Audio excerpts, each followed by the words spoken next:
So I'm here with. What happened to the intro? Sure, we can do the intro. Okay. Start it over. And all right, I guess let's cut this. Okay. 3. Intro. So I'm here with Chris Mcgann, used to be a journalist and now is a PR company owner. Executive. There you go. Bolster that little title. What's that? Bolster that title. When you own your own company, you can call yourself whatever you want. Fair enough, yeah. That's an encouragement to go for it. Yep. Okay. Before we get into your company, let's talk about perception. For perception, very important part of it. Eyesight. My eyes aren't the best. Neither are yours. But think of some trivial action.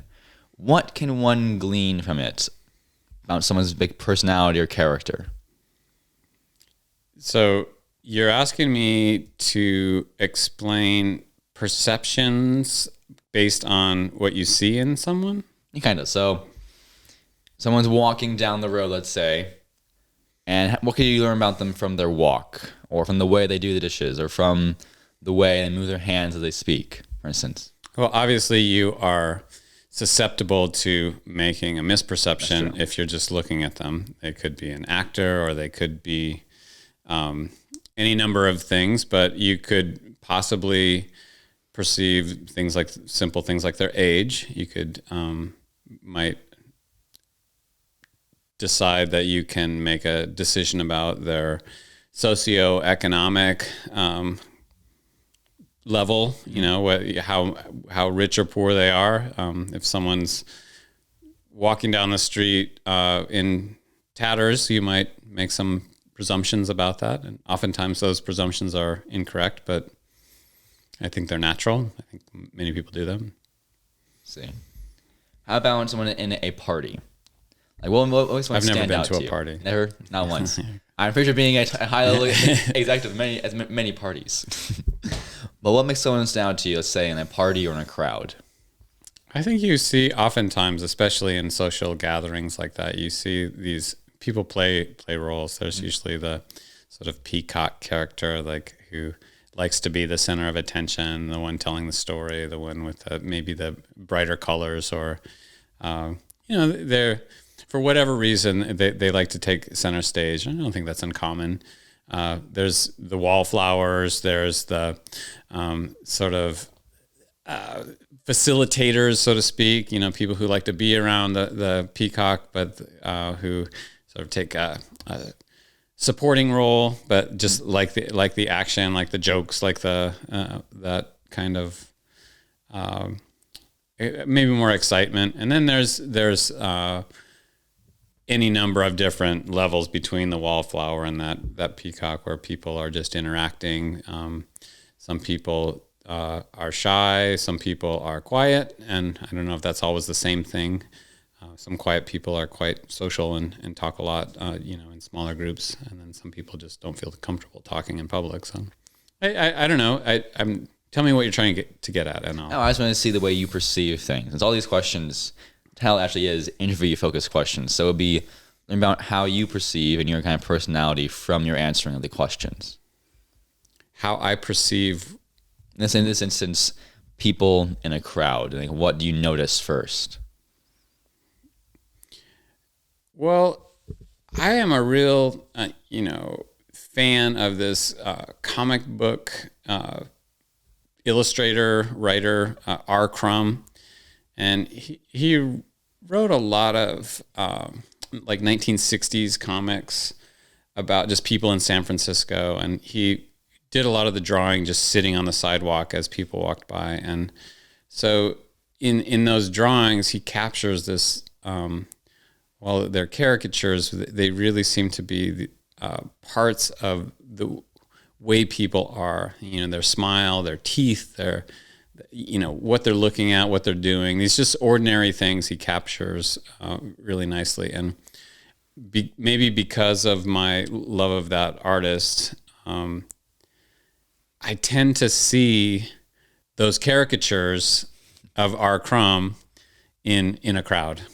So to me, it's almost trying to put together the frames from the comic book and say, oh, matching faces to faces and people to people.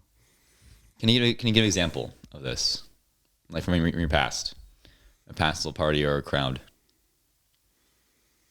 Well, I mean, it's really hard to give an example of sort of an expression of from a comic book artist, but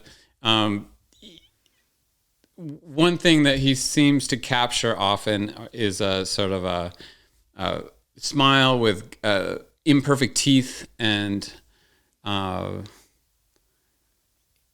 just the look of somebody who most people aren't paying attention to. And I think that's not an example, but when you're in a crowd or in a party, you see that person who is not the peacock that I described earlier, but is just somebody participating in the event, and you realize that they're like every man. Everybody has, I'm sure there are certain circles where everybody at the party is perfect, but in my circles, everybody is human, and they have all kinds of, I hesitate to say imperfections, but whatever perfect is, they're more real, and that's my crew. That's the people that I hang out with, and so that's what I'm looking for. So why do you hang out with those people, not the so-called perfect people? Well, that's because that's who I feel like I am. I feel like I just have always had a affinity for ordinary people doing ordinary things, living regular lives. And I think that's what drew me to journalism when I first started out as a writer and journalist. And it draws me to the friends I have. And, I think a lot of my politics and morals or my way of thinking has to do with just embracing the idea that we all have something to contribute, and not everybody has to be a movie star to be important. Have you taken an aim or problem against your view of the world before? I didn't understand. Had they taken they gone against your view that you don't have to be famous or you don't have to be the man with the white picket fence to be important or valuable? I'm sorry. Yeah. What's the question? Have they disagreed? Who's they? Anyone. They would be anyone. Well, yeah, a lot of people, they think that money's important. They think that, fancy clothes there's a cliche for every one of these things. Clothes don't make the man, but then there's plenty of people that care about fashion. The money doesn't matter, and there's plenty of people that chase the dollar. And at some level, money is power, and so it is in a lot of situations. If you're around somebody who has tremendous amount of wealth, whether or not you would want to be the center of attention, that billionaire or millionaire tends to draw people's attention, and it just comes with the territory. That's not really saying somebody is criticizing me for my values, but it's just saying, it's not a universal, guide to living and who you hang out with. How did it impact your journalistic career? Well, in journalism, we have a saying, and I hope I can get it right, that, we're always afflicting the privileged and comforting the downtrodden. That's not the right I think phrase. it's intent. I can kind of see the intent in it.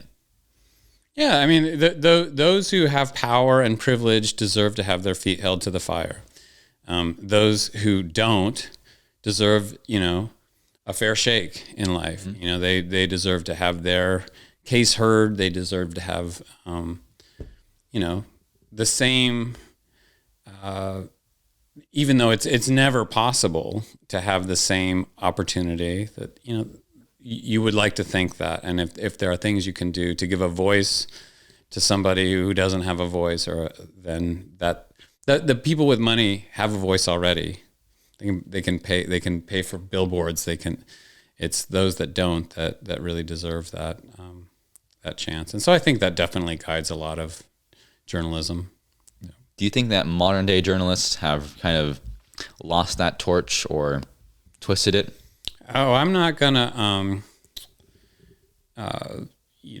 disparage modern journalists. There's a lot of pressures on modern journalists. Most modern journalists make less money. They have a lot more pressure. They have a lot more danger just from doing their job. Like, this country and even this world is so polarized that it's really hard to come to something without being, branded as some sort of a mouthpiece for the opposition, no matter what you're doing, no matter how even-handed you're being. So I'm not about to say anything bad about it. I think that the industry is really at a strange maybe breaking point where you have to find a business model that works against the internet and the social media platforms that drive a lot of news stories and public perceptions. And so I think it has evolved over the past half century. What, journalism? Yeah. Well, I mean, there have been tectonic shifts where you have going from 50 years ago, there was no internet, right? So you had a printed paper. In some cases, they came out, 2 to 3 times a day or more, different editions of the paper. And so you had deadlines before those stories went to print. And now you have instant go to print. And then most journalists are expected to tweet about what they're writing about while they're writing about it, or, promote themselves to drive traffic to the stories and to the media properties that they work for.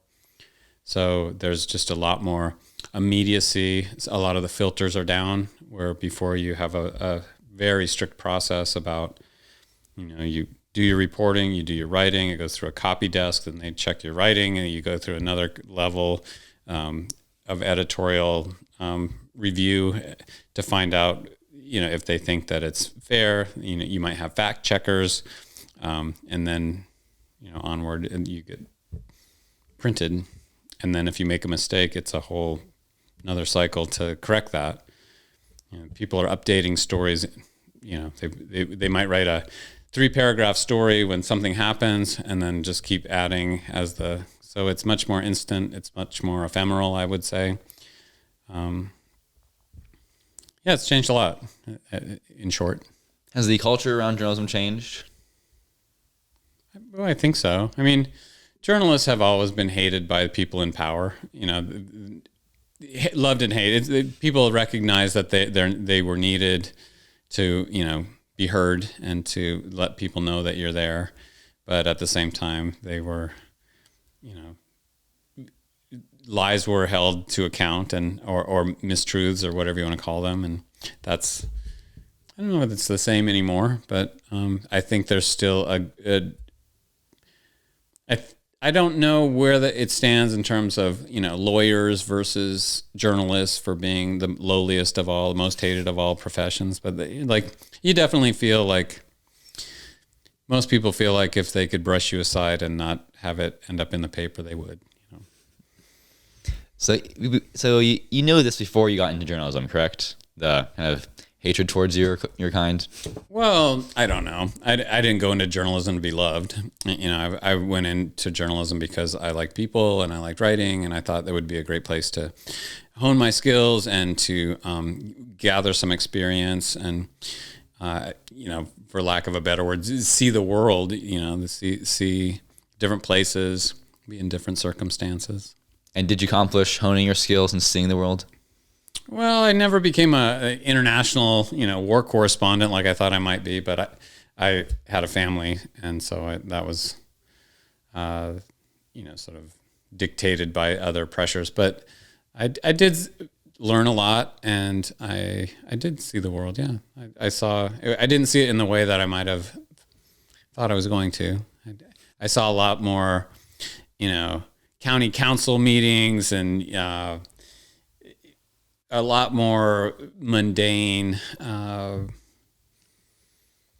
political exchanges than the action-packed life that I thought being a journalist might be.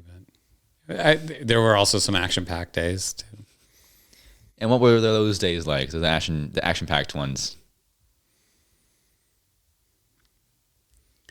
It could be anything. I remember waking up the morning of 9/11, and it happened in New York City and Pennsylvania and on the East Coast. So 3 hours ahead. It's pretty early still. And realized that it was this big event, and I got a call from the copy desk, and they were saying, "Go to the Canadian border." There were these events like that were really culturally important and earth-shaking. I covered earthquakes. I wrote front page stories of the day that the Nisqually quake shook down here in Olympia, and it shook all the way up to Seattle and beyond. I remember a really unusual. I got called out to a hostage situation in Seattle, and so I drove to the address. It was before we had cell phones with maps, but I had an address. I drove to the address. I got in, and it was on Aurora Avenue, which is a pretty busy street in Seattle. And right when I got there, they closed the street on both sides of where I was. And I got out and I walked up to the lieutenant, and he said, get down. And he said, "You're just going to have to stay here." And so I was right with the hostage negotiator. Like, there was a barricade. They closed all the traffic off, and I was there like 6 hours. And it was the situation where the person inside this little hotel room had threatened to kill himself and threatened to kill this hostage in there. And so they were talking to him, and I could hear the radio, and I could hear the negotiator. And after a few hours, he goes, I'm really hungry. And they're like, "Okay, we're gonna get you some hamburgers." So, sure enough, this McDonald's hamburger bag of brown paper sack with a McDonald's, and they set it on the mat in front of the door where this guy is. And they say, "All right, it's there." And they have everybody out with these shotguns that are shooting beanbags, non-lethal things. And so the guy comes out, and he's huge. He's not wearing a shirt. He's wearing like boxer shorts or some kind of shorts. And he's just really big. And he takes the 3 steps out to get the bag, and they just open fire on him. Like, sort of like that. There's a funny show nowadays where they do all these stunts and hurt themselves. Do you know what I'm talking about? No, but I imagine that it's something like Nitro Circus or something. Anyway, he steps out to pick up the bag, and they just open fire on him, just like poof, poof, poof, poof. And you can just see these bean bags bouncing off this enormous man. And he's like, looks, and he has the bag, and then he goes back in there, poof, poof, all over his back. And then he gets back in, and you hear on the radio, and goes, "That really hurt." And after I think it was about 8 hours, they finally, he finished the hamburgers, and they finally were sure that the whole idea that he had a hostage was not true. So he came out there. Nobody got killed, but it was just a really surreal afternoon of sitting on one of the busiest streets in Seattle with no cars on it, with cops and this guy, and who knows what's happening behind the door, and they're talking to him. And I don't really, there's nothing much to take away from it other than this really tiny vignette of a day in the life. But that's kind of what there's thousands of those from a decade of being a journalist. So what do you think caused the man who had no hostage to pretend he had a hostage? Like, what did it gain him? This is just, I hope it's not coming across as I'm making fun of him. It was a funny circumstance when he was shot with the bean bags, and he just said it hurt. It did nothing. Yeah. And he got the hamburgers and then said it like, that stings. But, this was a mental health problem. And like somebody with a mental health problem that who knows why he barricaded himself in, who knows what he said, or sometimes in circumstances like that, people maybe do a wellness check and the door's locked and he goes, if he says he's going to kill himself, they bring somebody else. There's all kinds of, I'm not trying to get into the mind of this guy. And in the end, I don't even think I wrote a story other than the street was closed and there was a guy who had barricaded himself in a cheap motel. So again, that's not everything is a front page story. That's true. But how is your relationship as a journalist to the police? I don't know. I wasn't a cops. Cops wasn't my beat. That's a pretty. The people who are best at it spend years just building relationships. I had sources at the FBI for some years. Firemen I could get along with because those were usually just, you just find the white helmet and talk to them and they tell you what happened. But cops is a whole, that whole idea of a thin blue line, and that I have a great relationship with cops. I understand the criticism and the critique, the modern critique of police officers, but they do a job and it's everybody can do better. But I wasn't a cops reporter. I was a transportation reporter. I was a state house reporter. I covered policies, wide-ranging tax policies and environmental policies and immigration policies. After 9/11, I covered national security for a while. So I covered a few presidents that came through. But I don't know cops. So did you learn a lot from your career? Did you get to be, so you mentioned you delved into immigration, environment, taxation, presidents. Did you learn a lot from that? Yeah, I think that my biggest takeaway, that I brought forward into my current career is just understanding how these different machines of politics work, whether it's an election, whether it's, a legislature making new laws, lawmaking, everything from, shoreline management to immigration. There's a broad spectrum of issues, and then there are sort of universal forces that either allow people to succeed or thwart people. And it's really, I think that's sort of the insight that a decade of journalism gave me, is sort of understanding the different motivations for why people do things and why collectively things either get done or don't get done. So why do people do things? Why have you noticed? Well, there's all kinds of reasons, but there's sort of egotistical reasons, there's altruistic reasons, there's financial reasons. I mean, there's not a singular reason anybody does something, but you sort of have a grab bag or a palette from which to like you start to get the sense like this one smells like this guy's operating out of ego, or it's sort of like music. You have it. Something is in the key of E, or it's going to have a certain chord progression. So, what universal laws or reasons thwart movements or policies? Well, I think one of the main things, and I haven't had a chance to think about this, but off the cuff, I would say one of the main reasons things don't get done is people don't see outside their own tent.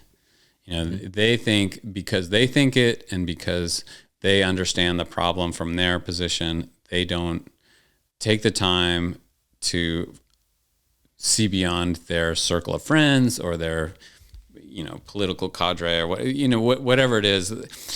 The smaller the tent, the less likely it is something's going to get done. And then the other thing is sort of recognizing landmines and obvious pitfalls. A lot of people don't really. They think because money's not a big deal for me. Any Joe on the street's willing to pay $100 to pick up trash or whatever it is. Well, as soon as you discount other people's struggles or other people's needs, you're gonna fail. I mean, you have to bring the best way you can solve a political problem is you look at, do you know the Venn diagram where you would have two shapes? Yeah.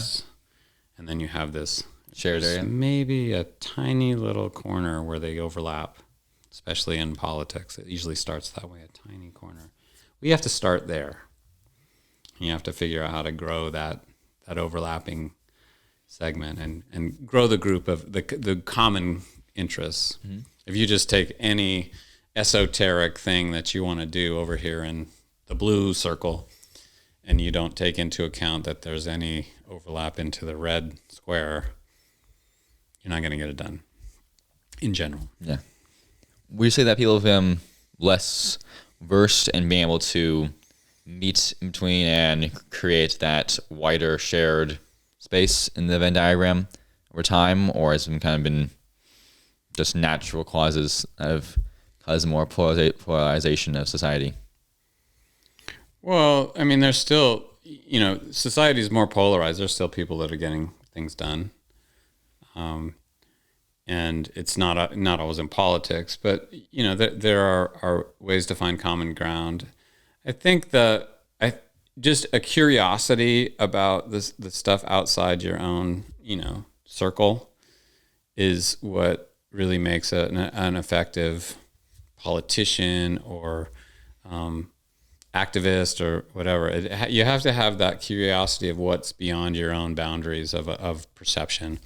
So I think the Roman Empire famously quit making maps of the territory outside its own. Wow. Kind of like saying, well, it doesn't matter, it's not part. And I think that was the beginning of the fall, where if you don't care enough to know what's on the other side of the wall, then all of a sudden you lose any chance of understanding and preparing or co-opting. You're just going blind. Would you say you're pretty good at looking from the other outside of the wall, on the other side? I try to. I'm like everyone else. I have my opinions and my bias, but yeah. I try to. Would you say that most politicians try to, or only like a few?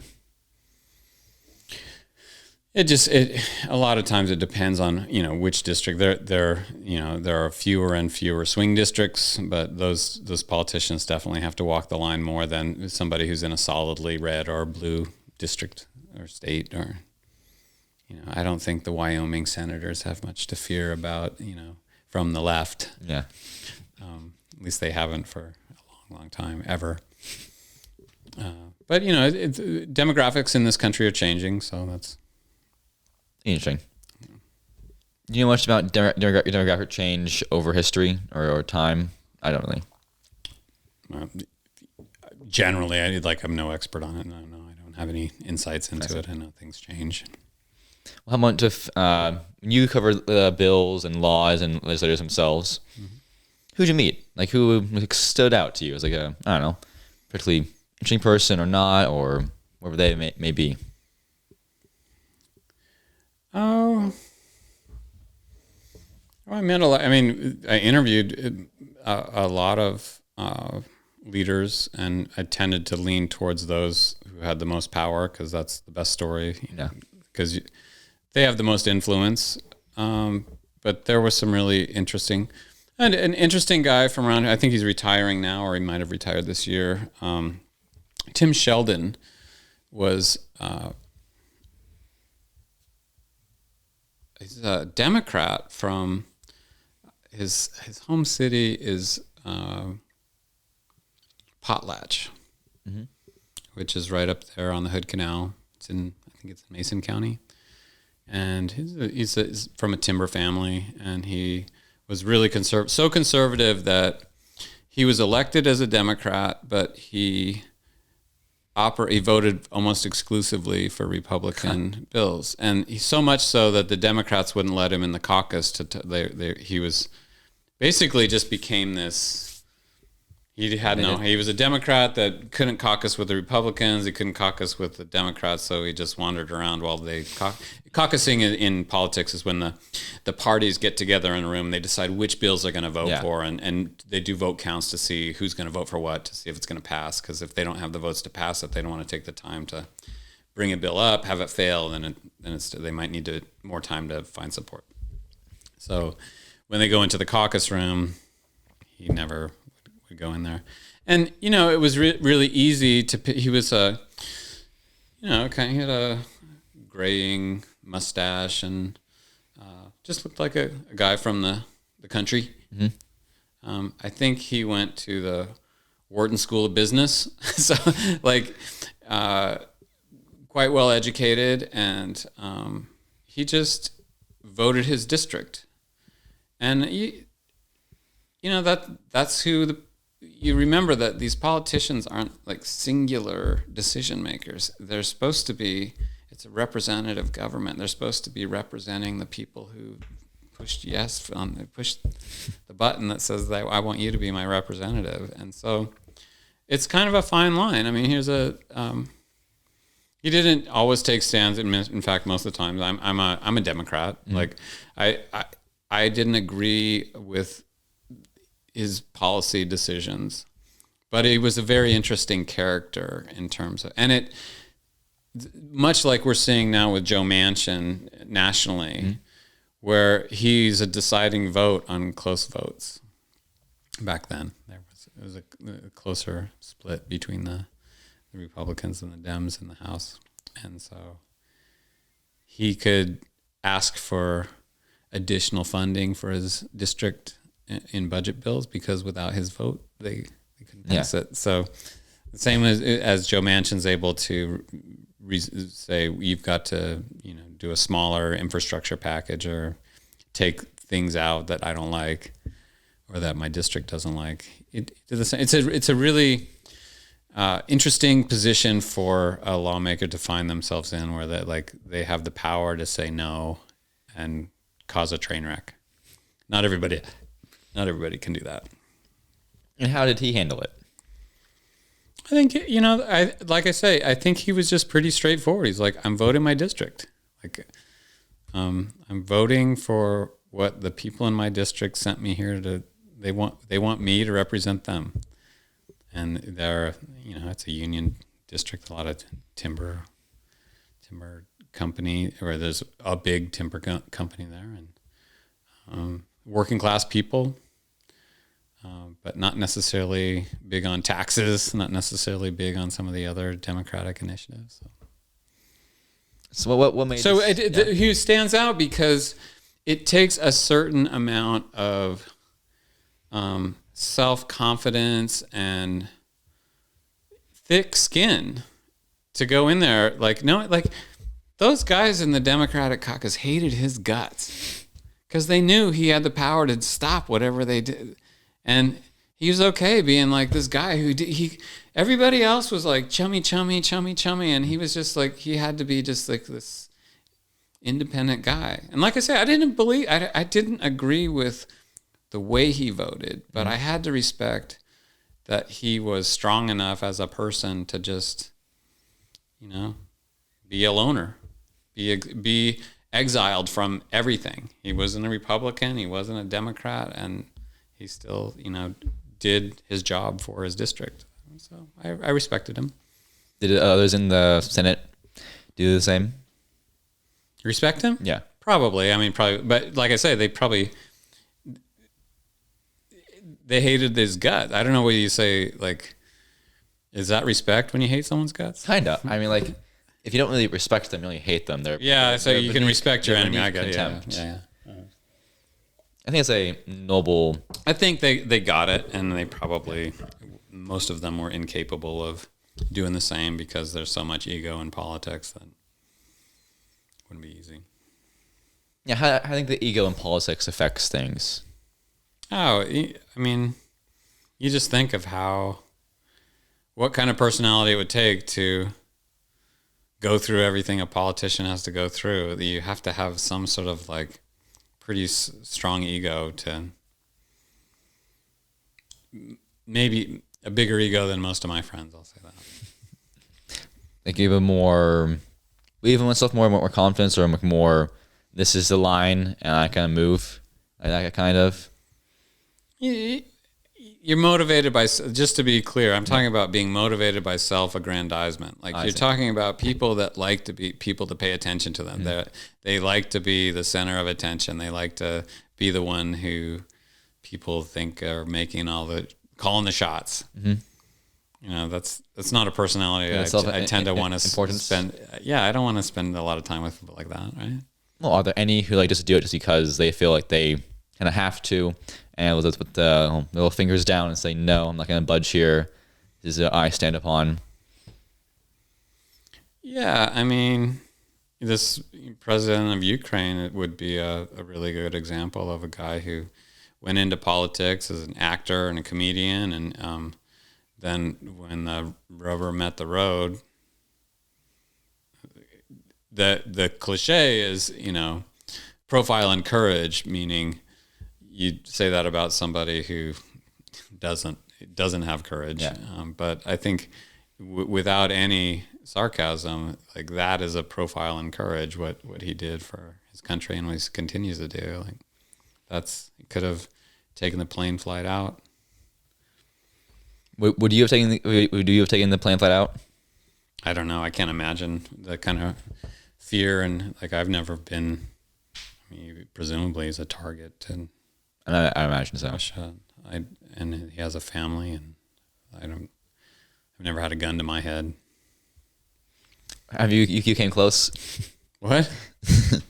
Having a gun to your head. I've had guns pointed at me, but it's not the same situation. Like that's a real deliberate decision. Like, well, by holding my ground, by staying here, I'm putting a big target on me and my family. That's a level of commitment to the people that you were elected to represent and take care of. That is admirable. Like I've never been in any kind of situation like that. How about any fights? Have you had any fights in your time? I think everybody's been in scraps, right? Yeah. I have not yet. But how about you? You've never been in a disagreement with somebody, or gotten physical. Well, I mean, things were different. I'm 56 years old. When I was in high school, it was common to have scuffles. I think it'd be much more interesting and probably better for people's character if it did happen more. I don't know. I think you guys, there's a lot to be said for the way that modern young people care about each other and are a little more open to people being different than the norm. At least from the way it looks from where I'm sitting. No, it's not so. It's more of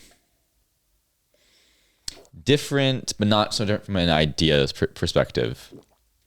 Mm-hmm. It's more like different algorithms besides like basically belief, I would say.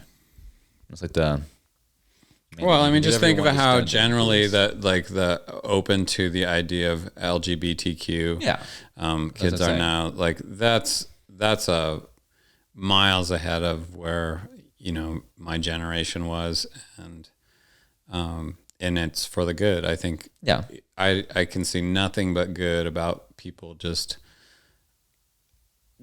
allowing other people to be who they are. Mm-hmm. Like it's just so fundamental. I can't believe that it took so long to get there. And there's still a ways to go, a long way to go. It still seems to be an ongoing battle in this country. You look at Florida and Texas and other states, but at least here in Olympia, we seem to have pretty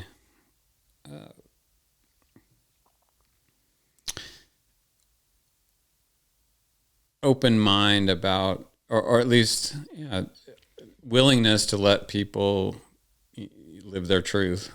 So good on them. Good on you guys. Yeah, say we have a diversity of physical traits and whatever, but less so ideas. I don't think the ideas are really as diverse, at least in the school I'm going to. It's like kind of conform to this thought or be looked weirdly at for any disagreement, even if you are merely saying the other side for the point of argument. It's an interesting little thing. It's like we've gone up in one kind of diversity, but down in another. Argument more important than ideas than physical characteristics to some extent. Well, I don't think LGBTQ is a physical characteristic, really. It's, it's,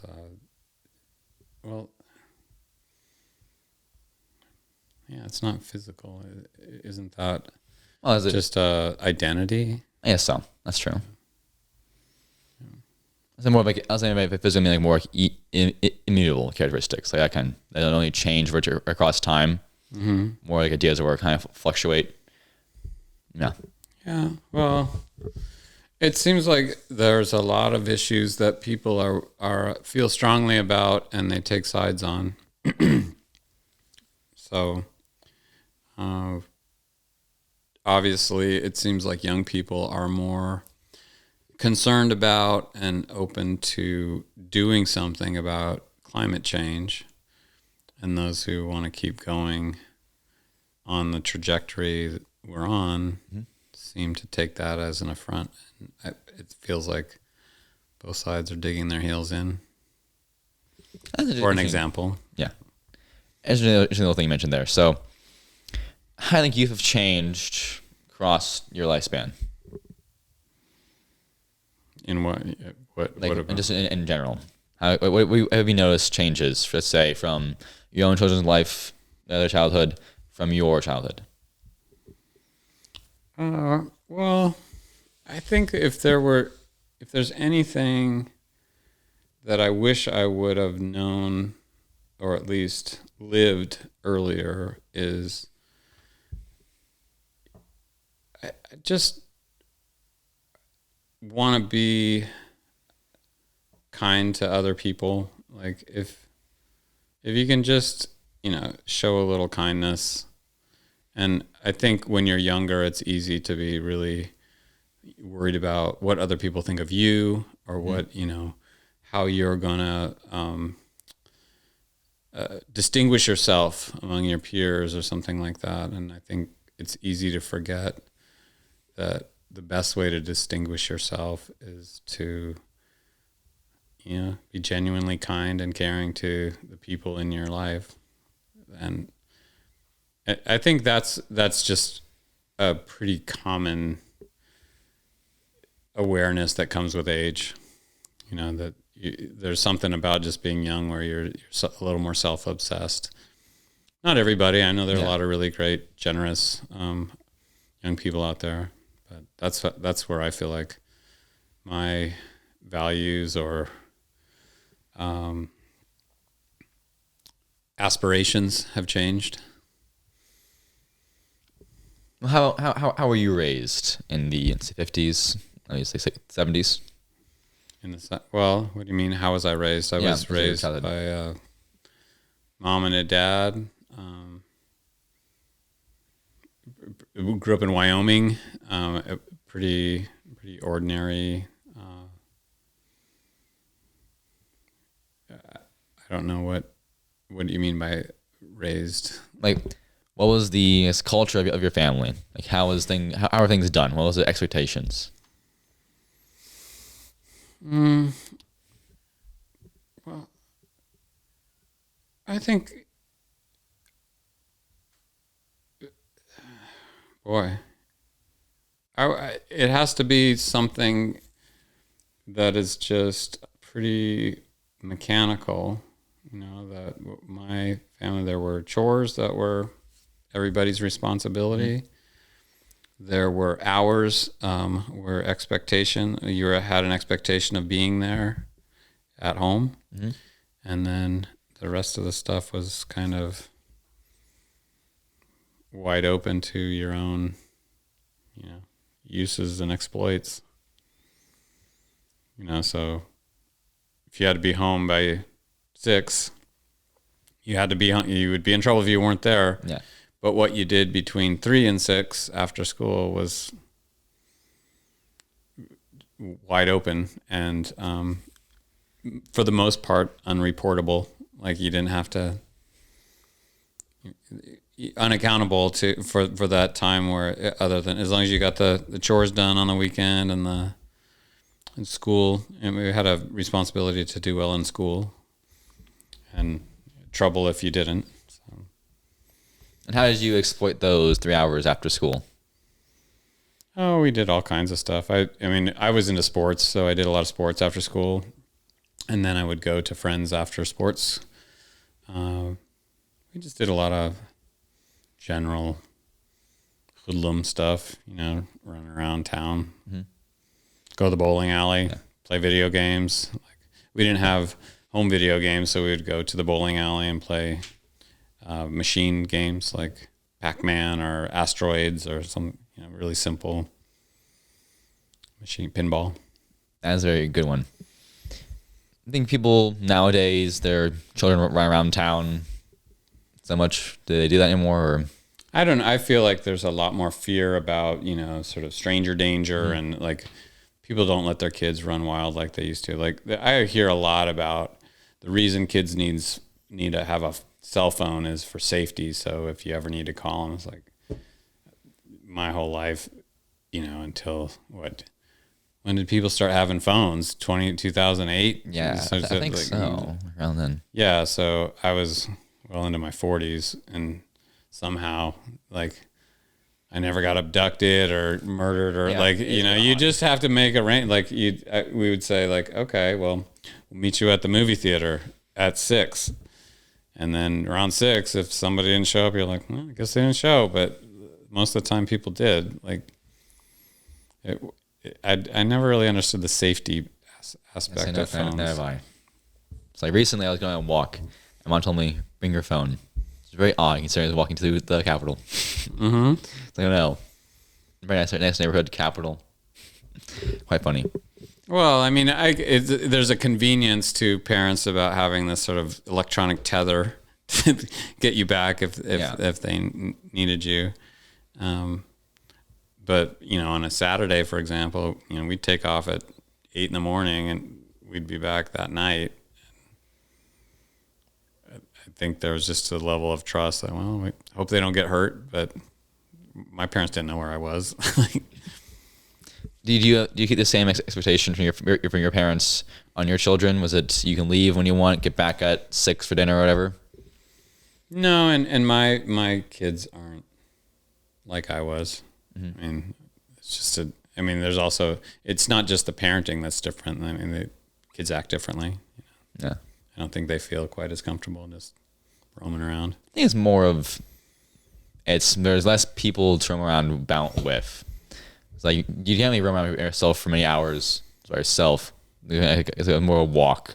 Yeah. Like you can roam around for like 2 or 3 or 4 people from 8 a.m. to 6 p.m. Definitely do that. Yeah. Well, I mean, and like our crews would get together and we'd be like, oh, we're going to go to Washington Park and, we'll get a football game going. And so kids from all over town would show up and like we'd pick sides and, stuff like I don't see kids doing that. People do organized sports. Mm-hmm. They do, intramural soccer or, different kind of things. But it's not just kids just showing up at the lot. Mm-hmm. Like today we're playing baseball. Like that's how we would do it. It's like, what do you want to do? Baseball, soccer, whatever. Like it would just, sometimes it was what kind of gear we had. It's like, we got a soccer ball, we'll play that. Or basketball, or. Yeah, I am kind of like, I'd say more from your era of, I'm the person I would say, let's do this random thing and let's just do it and see what happens. But the people around me don't really seem to do that. They seem to say, no, let's just do this. Mm-hmm. So I'm inside. It's very odd. Yeah. I mean, there's people follow their own interests, and think there's just a different way people relate to each other, probably. But why I think it changed from kind of be here at 6 p.m. to go outside of your phone so I can call you. And what caused that change in the culture? The phone, it's pretty straightforward. Like once the people had it, then they wanted to know where their kids were, where their husbands were, like they wanted to be texting all the time. It's a technology that does. I mean, I'm not the first one that ever said it's designed to addict people to just want it so they can sell more of them. How think you have dealt with the phone in your own personal life? I use it all the time. Like I'm not a anti-phone. I think a lot of the stuff that we do on our phones is bullshit and it's ruining our lives, but they're convenient for any number of things. I think your friends use the phone. My friends? Yeah. It depends. Like, I think it's easy with these things to always be looking at the person who's in their phone when you're around them to that they're the bad guy and then forget that you do the same thing. But it's worth trying to be conscientious about it. So if it bothers me, I can assume it bothers you. And so I should probably set it aside when we're having a conversation. Yeah, I'm curious. What uses do you use your phone for? Like, what's the main percentages? Well, I use it for work. My business partner and I, are in touch most of the day. So we have emails coming in, we have text messages, we're calling each other. I use it for maps. I have a personal thing against using the navigation. Yeah, I can definitely understand. I really like the navigation. When we used to go on trips when I was younger, we would get a map. And if you got an address, you're literally having to look for the street name in a grid on a piece of paper. Sometimes there was a key, so you could look up the street and it would say, that's on D6. Oh, yeah. And you triangulate and then you can say, oh, there's the street, and then try to figure out. So it is very convenient to punch in an address and it puts a dot there. But,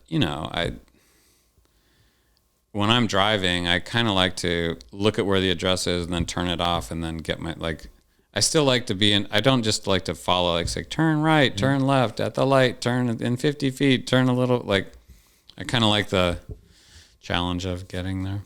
I definitely agree with that one. I always wanted to say, here's an address, a general location of it. Most people find it, but no one ever wants to. Yeah, well, I like to, like you're saying, you get in the neighborhood and you're just like, okay, well, the street numbers are going down or up. And there's just different things that you find, sort of situational awareness that comes from trying to look out the window instead of into the screen. I think looking out the window kind of makes it more of a moment, more of a journey, less just of a task of following this random voice on your phone or car. Yeah, I mean, I think it puts you in the world instead of in your own head. Like your awareness or your circle of perceptions expands. Do you think that most people today are a bit worse or more in their head and less and outside in the world around them in the moment, kind of? Say that again? Are people more in their own head, in their own little bubble, or more kind of wandering through time and space and enjoying the view and the roses? Yeah, I mean, there was a recent, I think it was a year ago, I think it might have been Netflix, one of the streaming services had a thing from that New York commentator, Fran Lebowitz, and it was the title was Pretend It's a City. And the whole reason for that title was she was like, you're walking around New York City and everybody's looking at their phone and bumping into each other. And she goes, pretend it's a city. Like, pull your head out of your ass. There's a social contract that when thousands of people are walking down a sidewalk that they're looking up, trying not to bump into the people in front. Like we have a responsibility to just try a little bit. Try to accept that there's someone else on the planet trying to get into a doorway or into a cab or across a street. I think that's like, I don't know. It's a fun idea. Would you do that? Would you kind of walk around with a microphone and just record people as they bump into other folk? Would you do that? Not sure. I mean, I don't. If it was my idea, it sounds like it's your idea. You should do that. I always did kind of want to. I'm more the person. I like to Man on the street, huh? Now, I'm more the person. I like to put myself into. Well, force myself upon others. Mm-hmm. Ask for anything. Kind of get my own self resilient, and I can kind of move about whatever circle I want to. Mm-hmm. So asking people for things and kind of being a bit more intrusive would be a good skill for me to practice. Well, there's a saying. I don't know who said it. Your mouth will lead you to Rome. Mm-hmm. And that's a philosophy that I've embraced since I was in my 20s, where, you can look at a map, you can get a guidebook, or you can just be like, hey, how do you get to Connecticut? Or which train takes you uptown?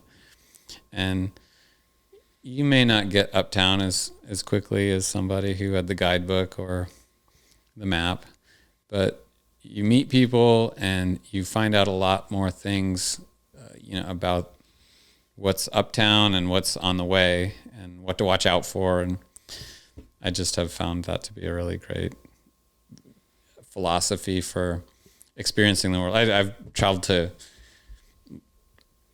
I think, all the continents except Antarctica.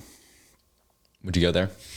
I would. It's not, not a big destination. There's not that many people down there, but it looks pretty. But the idea is, you go these places, and as soon as I get there, I start talking to people and trying to find out, like, what's going on here? What's life like here? Who cares where you get? They'll tell you. They'll say, go check this place out. Or has that served you well so far? Huh? Has that served you well so far? I think so, yeah. What do you think is the other approach to traveling? Your approach is more of getting in there, talking to people around there, trying to figure out where you are. What's the other approach one could take? Well,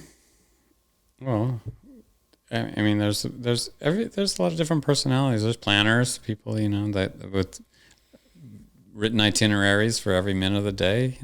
You've been around those people, and that's legitimate for whoever wants to do it that way. A lot of my friends won't go eat at a place unless they have the recommendation from either some magazine that they trust or a friend they trust, and I hate that. Like, just go for it.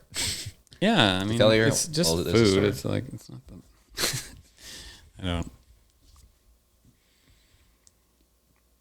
I don't do it that way.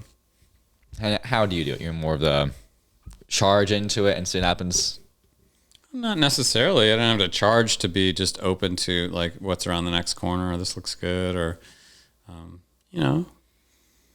maybe the owner of the restaurant is, it's a quiet little restaurant, and they sit down and tell you about, like, their family or why they opened the restaurant, or their favorite dish that may not be the favorite of their customers, but it means something to them. You find out all kinds of things about life from letting people, have a chance to say their piece.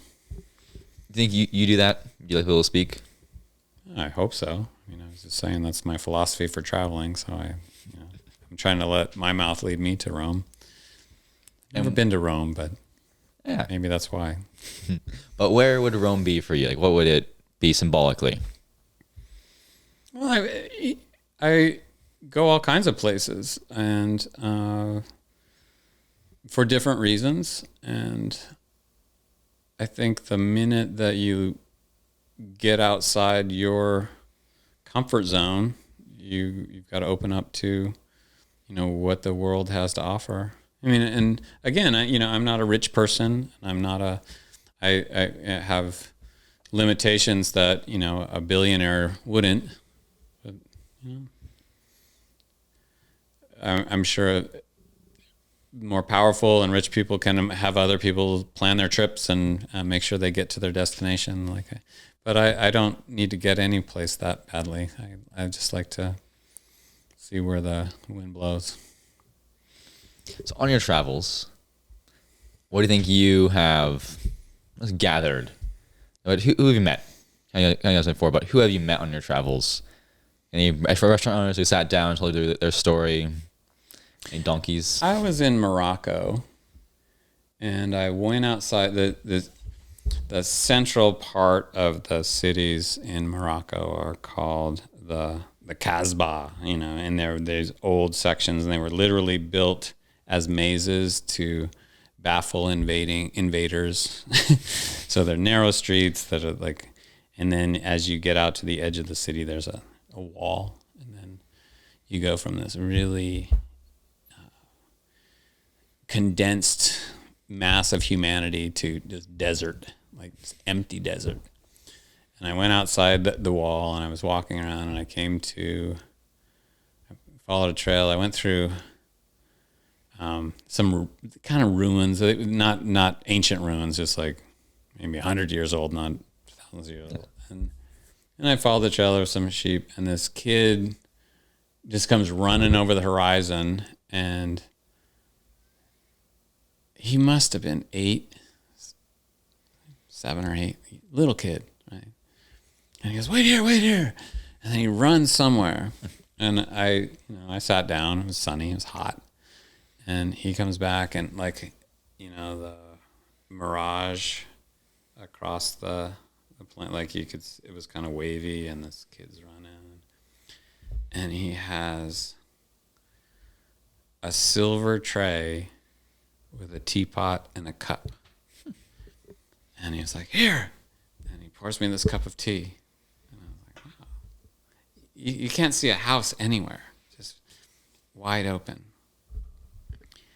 And he doesn't speak much English, a little bit. And he goes, here. And he has a tape recorder. The old kind, they have a handle on one side and then maybe 6 buttons, fast forward, rewind, play, record. Maybe there's 4. I mean, there's just a few buttons, and then a little window that pops open that you put the cassette in.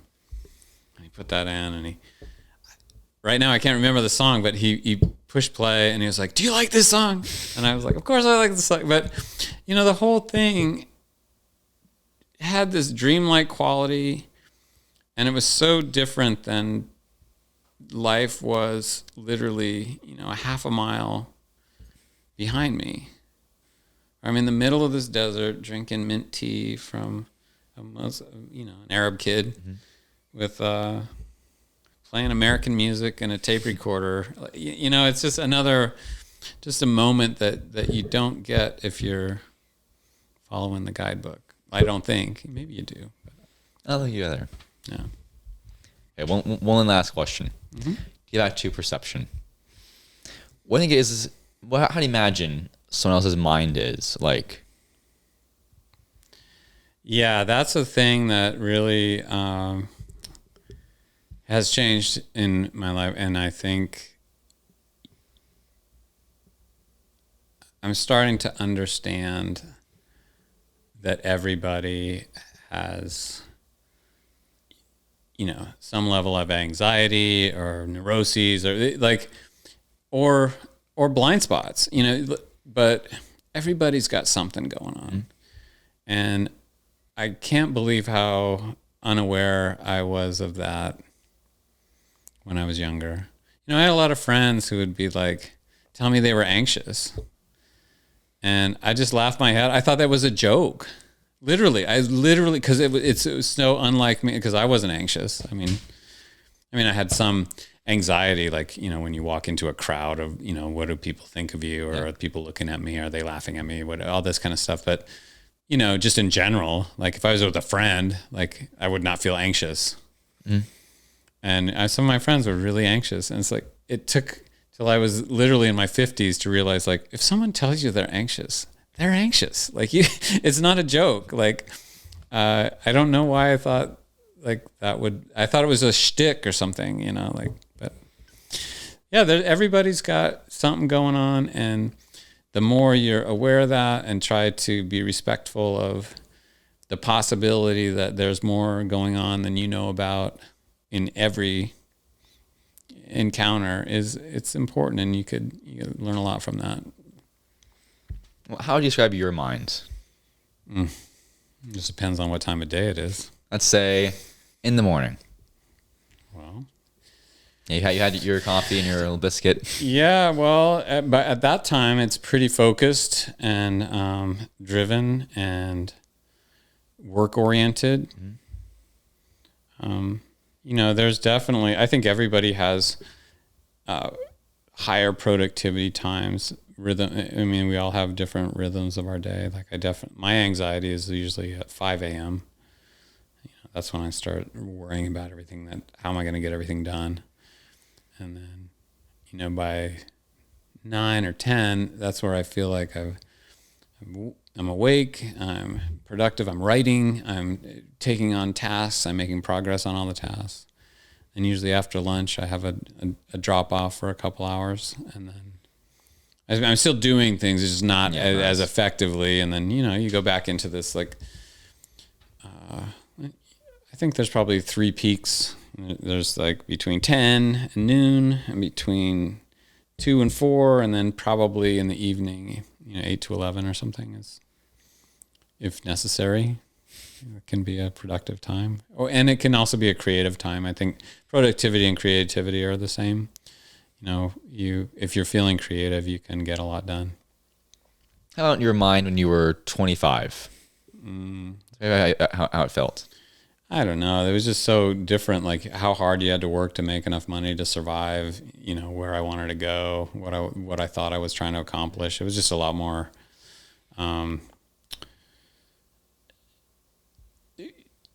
it was more dedicated to some dream of where I thought I was going, where I think as an older adult, I'm more aimed at things that I need to achieve that are immediately in front of me. And you try to have a long-term vision too, but they're not quite as, professional rock climber is not still in my, view. Target is not a long-term target. Okay. Final one, actually. Mm-hmm. How about, who do you know best? Who do other than myself? Yeah. Well, my wife. Yeah. I mean, I don't mean to make an easy answer to a question, but I spend, 16 years with somebody, yeah, I don't know anybody like that. All right. That's a primary question. Describe their mind compared to yours. Well, my wife Melissa's mind is much more sensible, organized, probably more frugal, and sort of aware of the cumulative costs of all kinds of activities, and at the same time driven to do things for our family and do things for the good of the family, where I'm maybe more selfish. Mm-hmm. There you go. And that is Chris Mcgann. All right. Thank you, Miles. It's nice.